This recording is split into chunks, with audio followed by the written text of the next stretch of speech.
My husband handed me a steaming cup of coffee. "Special blend just for you," he grinned.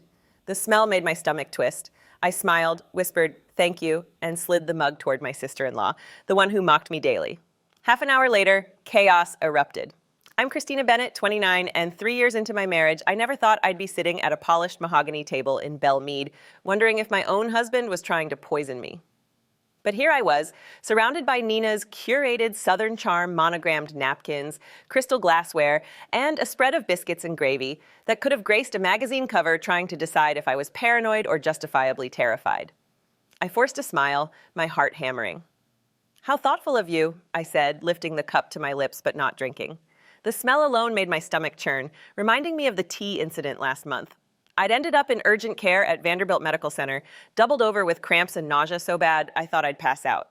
The doctors couldn't pinpoint the cause, and Nina had sworn she'd brewed the tea the same way she always did. But I'd seen the way she watched me that day, her eyes gleaming with something I couldn't name. Nina sat across from me now, stirring her own untouched coffee, her perfectly manicured nails catching the light. "James has become quite the barista lately," she said, her smirk sharp enough to cut glass. "He's been practicing different brewing methods just for you. The way she emphasized for you sent a shiver down my spine like a cold wind off the Cumberland River." I'd been noticing things lately. James spending more time at Nina's, claiming they were planning a surprise for our 3rd anniversary. The whispered conversations that stopped when I walked into the room.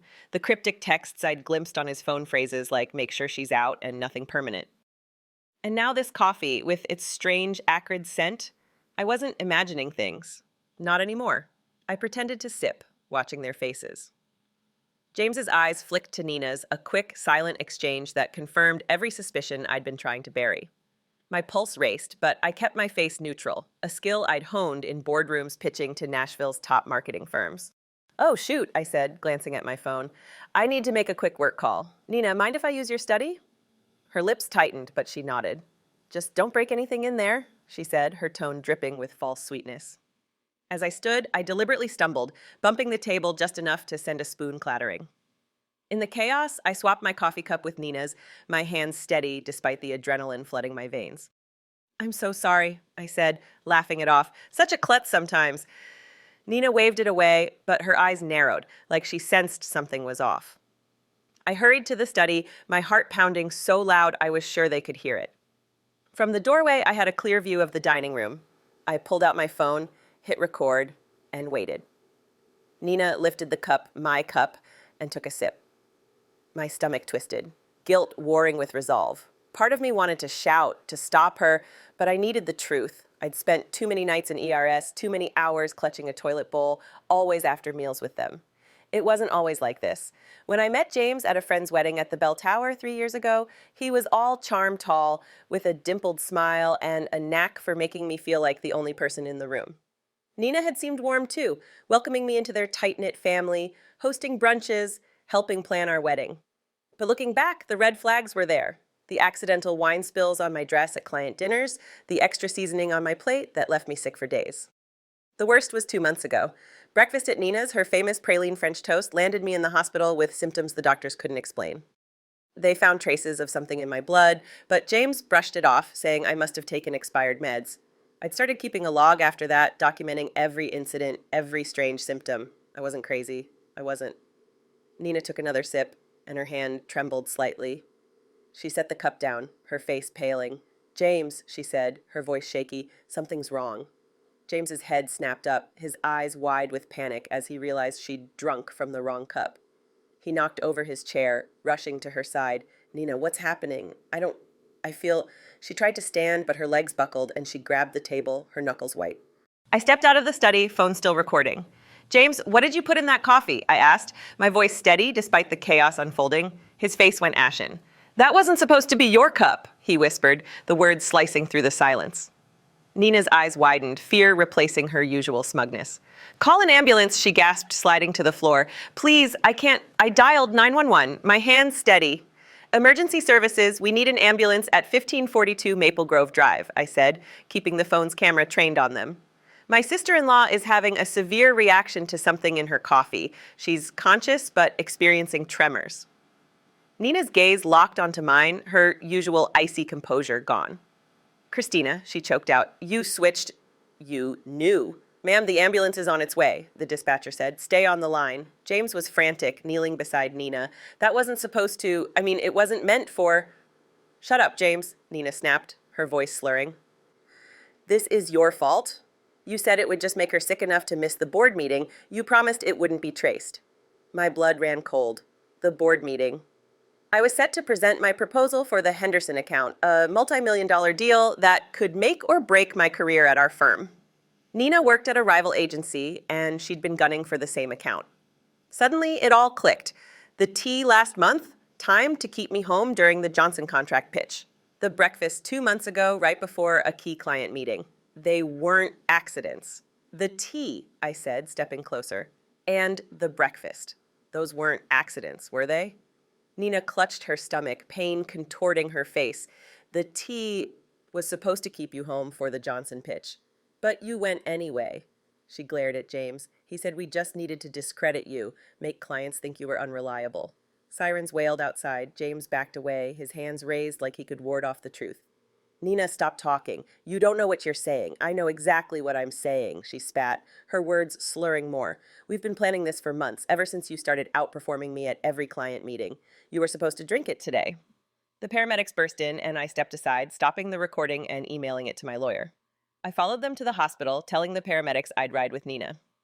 I need to make sure my sister-in-law gets proper treatment, I said, meeting James's terrified eyes, and I'm sure the doctors will want to know exactly what was in that coffee. At Nashville General Hospital, the ER was a blur of beeping monitors and rushing nurses. I sat in the waiting room replaying the recording on my phone. Nina's confession, James's panic, it was all there, undeniable. James had vanished, mumbling something about parking the car, but I knew he was running scared. A nurse called me back. Family of Nina Anderson? I followed her to Nina's room, where Dr. Phillips, a sharp-eyed woman with graying hair, waited. Mrs. Bennett, can you tell me what happened? She asked. I played the recording. Her expression shifted from concern to alarm. This is serious, she said, scribbling notes. We found toxins in her system compounds not found in everyday coffee. This was deliberate. James appeared in the hallway, sweaty and pale. Christina, let me explain. Stay back, Dr. Phillips warned, calling for security.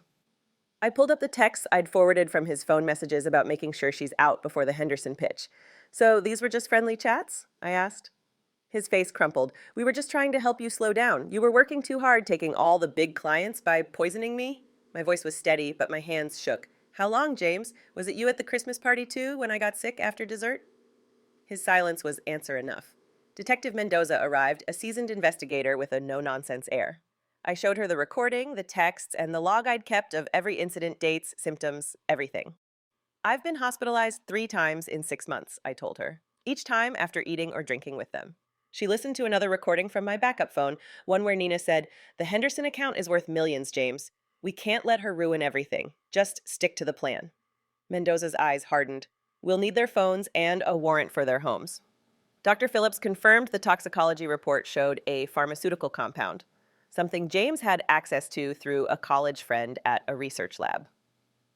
When another detective arrived with bottles and notes found in James's office, I felt sick. They documented every attempt, like I was a lab rat.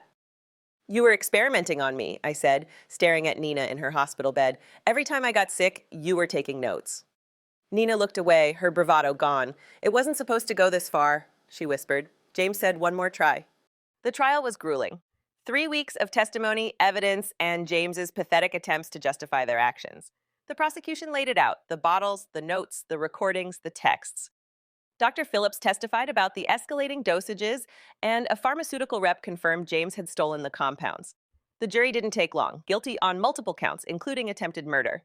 As they were led away in handcuffs, I felt no joy, only relief. Their greed and jealousy had destroyed them. A year later, I stood at the Nashville Business Leaders Conference giving the keynote speech. The Henderson account had led to more clients, cementing my reputation. Success isn't just talent or hard work, I told the crowd. It's about integrity, about trusting your instincts, even when the threat comes from those closest to you. Afterward, a young professional asked how I'd stayed strong. I focused on what I could control, I said. I gathered evidence, trusted my gut, and kept moving forward. That evening, I got an email from the Henderson client renewing our contract. I smiled, thinking of Nina and James now in prison. The local paper had run a story about their sentences, but I didn't read it. The best revenge wasn't getting even, it was thriving, despite everything.